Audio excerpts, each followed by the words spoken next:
Здравейте, скъпи приятели! Дойде време да ви покажа как се приготвя вълшебната отвара от джинджър, която всъщност ни прави алкална средата в стомаха. С това способства за имунната система и най-накрая ни дава здраве и по-добра кондиция. Така, за приготвянето на отварата са необходими следните неща като домакински пособия. Първо, това е така наречения гриндър, с помощта на който настъргваме джинджера и го слагаме в каната. Този инструмент ни служи за белене на кората на джинджера, ако искате. А ако ли не, може да измияте добре и да рендосвате директно. С помощта на това нещо изтискваме лимоните в готовата смес. С това нещо взимаме и слагаме меда и съответно, ако е твърд меда, с тази лъжичка и тя ни помага да компресираме малко настърганата смес на дъното на контейнера в каната. Ключовия елемент тук е кана, която е с регулируема температура задължително. Добре би било да нагласите температурата на 65, максимум 70 градуса, тъй като над тази температура започва да се разгражда витамин С и не е добре да се губи. А пък по-ниската температура няма да позволи на канелата да се разтвори. Така че това е може би долна граница някъде като температура, при която хем се разтваря канелата, хем не убиваме витамин С. Толкова по отношение на уредите, с които приготвяме чая. Така, по отношение на продуктите, с които приготвяме отварата, говорим за количество приготвена отвара от порядъка на литър и половина готов разтвор. Какво използваме? Започваме с джинджера. Количеството джинджер може да видите приблизителен порядък. Най-накрая по-малко джинджер, по-малко наситен вкус, повече по-наситен вкус, но да речем нещо от порядъка на около 120-150 грама джинджер. Пак казвам, това е въпрос на вкус. В случая 175. След това са ни необходими две такива пръчици канела. Моля, обърнете внимание на канелата. Вижте вътре в сърцевината как е пълно. Това е истинската цейлонска канела, а не другия вид ефтина канела, дето имаш само коричка отстрани и това не е окей. Онази канела съдържа вещество, което при по-големи концентрации е токсично. Така че това нещо може да се купи от Зоя или там магазините за биохрани. Две пръчки са ни необходими, 2 или 3 лимона. За предпочитане, ако можете да намерите на пазара, това да са лимони, които са по-сочни и пускат сок. Такъв сорт има един турски майер, мисля, че се казваше. Ако намерите такова нещо, си вземете, тъй като гръцките лимони, знаете, там те са не пускат много сок, обаче киселото е много кисело. И усещането в устата не е окей. Последният компонент е мед. Слага се на вкус, колкото ви е приятно. Най-накрая, както виждате, отварата съдържа само хубави неща. Джинджера е естественият най-добър алкализатор на планетата. Канелата омекотява до известна степен лютивото на джинджера и в същия момент спомага за леко понижение на кръвното налягане. Лимона, макар и кисел на вкус, всъщност прави алкална реакция вътре в стомаха. И меда, както знаете, е пълна програма с антиоксиданти и Менделеевата таблица. Така, това са продуктите. Да започнем с приготвянето. Така, сега започваме с отстраняването на кората на джинджера. Този е менте. Този е менте. За препоръчване това нещо, когато го видите, да се изхвърли, не е окей. Добрият джинджер, когато го купувате в магазина, обикновено има лъщяща кора. Ако изглежда такъв спаружен поизсъхнал, вероятно отвътре ще изглежда по този начин, което не е окей. Така, започваме сега. За обелването на кората може да се използва и монета. Сега аз от Амазон съм поръчал този инструмент. Виждате, това е като нож нещо, само че не е толкова остро отпред. С късо острие и де-факто с негова помощ махам кората. Има хора, които ще предпочитат да измият само кората и да рендосат джинджера заедно с кората, което не е проблем, тъй като в каната това нещо стои в отделен контейнер, всъщност няма пряк досек с течността, която вие ще пиете после, така че най-накрая може и да си го направите и с кората. Въпрос на желание. Аз предпочитам да я беля кората винаги, защото като я обеля, виждам отдолу, ако има някакви проблеми. Иначе, както видяхте на предното парче, кората изглеждаше прилично, а всъщност отдолу се видя, че не е окей. Иначе от хигиенична гледна точка няма никакво значение, тъй като се мине през температурата, всичко ще бъде окей. Така, готови сме с тази част. Сега взимаме следващото парченце. Набързо го изчегъртваме кората и от него. И имайте предвид, че времето, което отнема приготвянето на отварата, от началото до самия край, като се изчака около половин час за киснене и да си пуснат канелата, да си пусне веществата и съответно и джинджера. Времето е от порядъка на примерно 40-50 минути. Но разбира се, с прекъсване. Аз го приготвям сутрин преди работа. Когато сложа продуктите в каната да се сварят. Така, сега продължаваме с настъргването на джинджера и слагането му в каната. Сега обърнете внимание, в каната вътре има контейнер, който се монтира отделно от корпуса. Това е ключово, защото в този контейнер слагаме настъргания джинджер, съответно и канелата.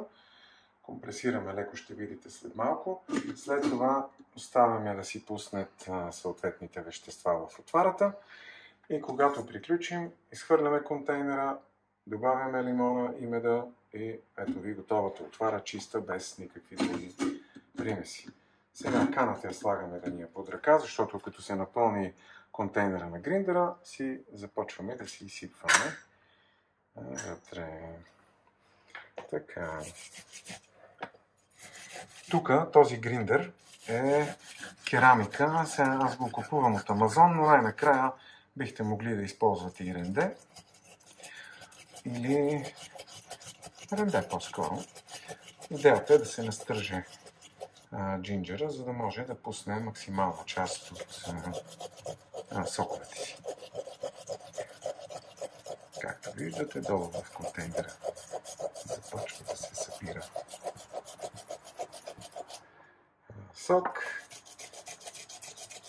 Тази е малко досадна част, обаче така трябва да минем и да настържим всичкия джинджер. Така, сега, Ето, готови сме. Настъргали сме вече джинджера. Тук тия остатъците, които остават, ги слагаме.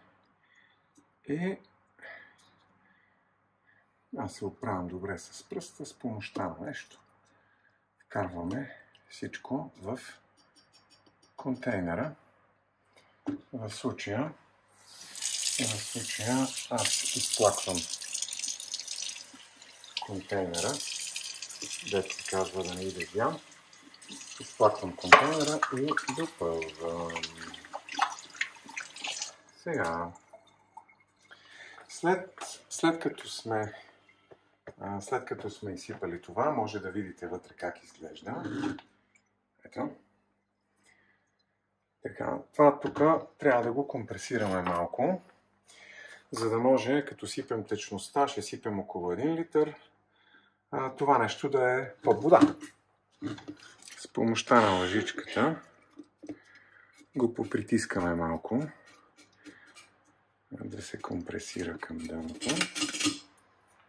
И пристъпваме към слагането на канелата. Канелата, за да пусне най-добре, я начупваме и раздробяваме на дребни части. Дигни отгоре. Така. Равномерно застиламе на повърхността на контейнера. Чувате ли как се чупи? Вижте какво се случва.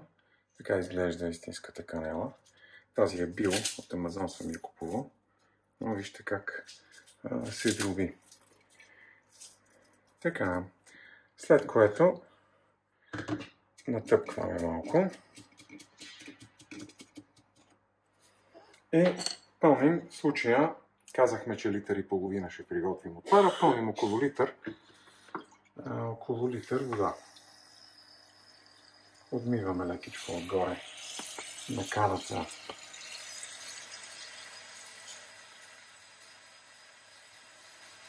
Повърхностния отвар. Ето, около литър сме. Сега може да видите, под вода, дигни нагоре.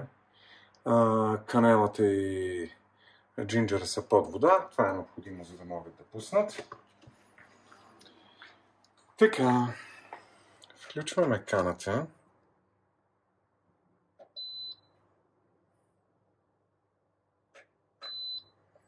Къстъм температура 65 градуса и настройваме, след което каната си загрява и когато достигне температурата, тя ще се изключи. След като изключи това нещо, оставяме 30 до 40 минути канелата да пусне, както и джинджер. Така, моля, обърнете внимание на цвета, как изглежда сега.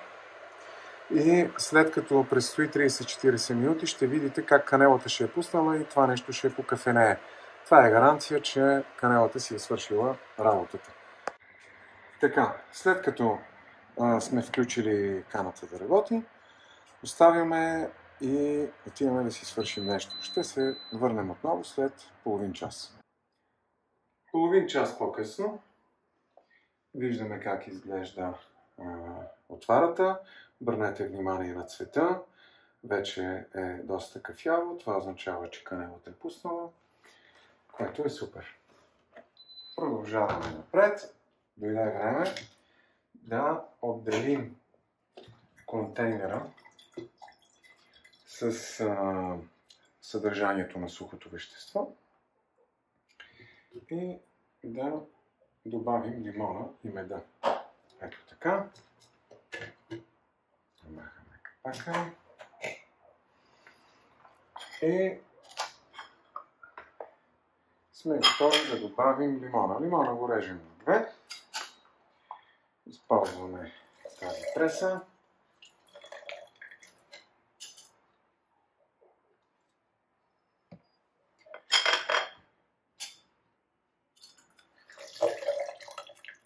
Така.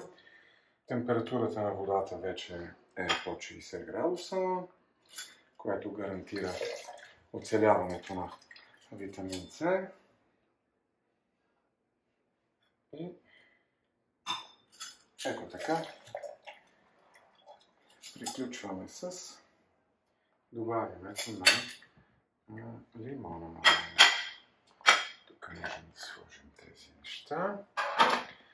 Остана да добавим, за да финализираме, само медалон. Така, сега ми покана. Този мед е течен, така че използваме дървеното пособие. Тук ще добавим мед порядъка на около 1 см от този буркан, даже може и сантиметър и половина. Аз предпочитам да го правя малко по-сладичко. Но, както казах, това е въпрос на вкус.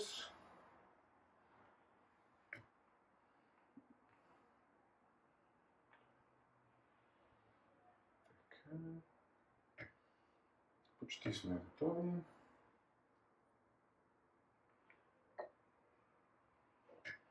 Ето, готови сме вече. Така. Сега с това пособие разбъркваме. Вижте как се променя консистенцията вътре, когато се разтваря и меда. Имайте предвид, че при висока температура меда става токсичен. В случая 60 градуса са перфектна температура, той да се разтвори от една страна, от друга страна да не се убият полезните вещества. Ето ви концентрираната консистенция как изглежда. И сега ще добавим вода, до литър и половина.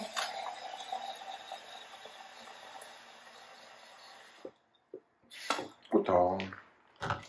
Разбъркваме.